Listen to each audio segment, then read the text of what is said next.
சரி, இப்போ வந்து எடப்பாடி பழனிசாமி அவர் வந்து ஒரு ட்வீட் போட்டிருக்காரு. குதிரை பேரம் வந்து தாவேக்கா வந்து பண்ணியிருக்கு. ஸோ இது வந்து ஒரு பொய்க்கால் குதிரை அரசு அப்படின்னு சொல்லி ஒரு விமர்சனத்தை வச்சிருக்காரு. அதே மாதிரி முன்னாள் முதல்வர் மு.க. ஸ்டாலின் அவர்களும் சரி, உதயநிதி ஸ்டாலின் அவர்களும் சரி, தாவேக்கா வந்து வந்த 10 நாள்லேயே வந்து அவங்க வந்து எதுவும் சரியாக பண்ண முடியல. மக்கள் வந்து இப்போவே அப்போஸ் பண்ணுறாங்க அந்த கட்சியை. அந்த கட்சி மேலே நிறைய குற்றச்சாட்டுகள் இருக்குது. குறிப்பாக வந்து சோஷியல் மீடியாவை பயன்படுத்தி வந்துட்டாங்க. ஸோ நம்மளும் சோஷியல் மீடியாவில் ஆதிக்கம் செலுத்தணும்னு சொல்லிட்டு திமுகவில் இருக்க முன்னாள் அமைச்சர்கள், எம்எல்ஏஸ்லாம் இப்போ சோஷியல் மீடியாஸில் ஒரு ஜென்சி கிட்ஸை அட்ராக்ட் பண்ணுற மாதிரி ட்வீட்ஸு, வீடியோஸ் எல்லாம் பண்ணி பாலிடிக்ஸ் பண்ணிட்டு இருக்கிறாங்க. ஸோ இந்த 2 விஷயத்தை நீங்கள் எப்படி பார்க்குறீங்க? முதல் விஷயம், இன்னைக்கு தான் அவரோட அமைச்சரவையில் இருக்க அமைச்சர்கள்லாம் இன்னைக்கு தான் பொறுப்பே ஏற்றிருக்காங்க. ஒன்று.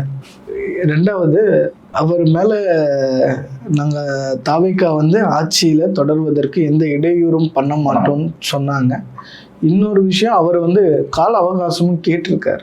ஸோ இதெல்லாம் தாண்டி அவர் மேலே விமர்சனம் வைப்பதற்கான காரணம், இன்னைக்கு வந்து அவர் வந்து ஒரு ஸ்ட்ராங்கான ஒரு ஆளுங்கட்சியாக ஆயிடுவார் அப்படின்ற ஒரு பயம், அவரோட அரசியல் மீது இருக்கின்ற பயம்.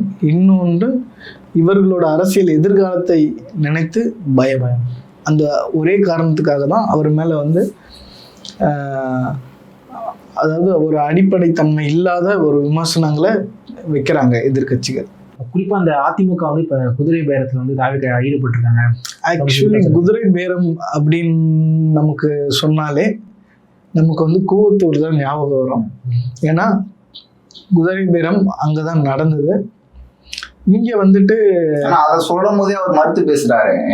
உதயநிதி ஸ்டாலின் வந்து கூவத்தூர் சொல்லும் போது இல்லை அப்படின்ட்டு எடப்பாடி பழனிசாமி சட்டப்பேரவையிலே வந்து மறுத்து பேசுறாரு. இங்கே வந்து யாருமே வந்து அதிமுகவில் இருந்து யாரையுமே பிடிச்சிட்டு வரல. ஒன்று. ரெண்டாவது, யாருக்குமே வந்து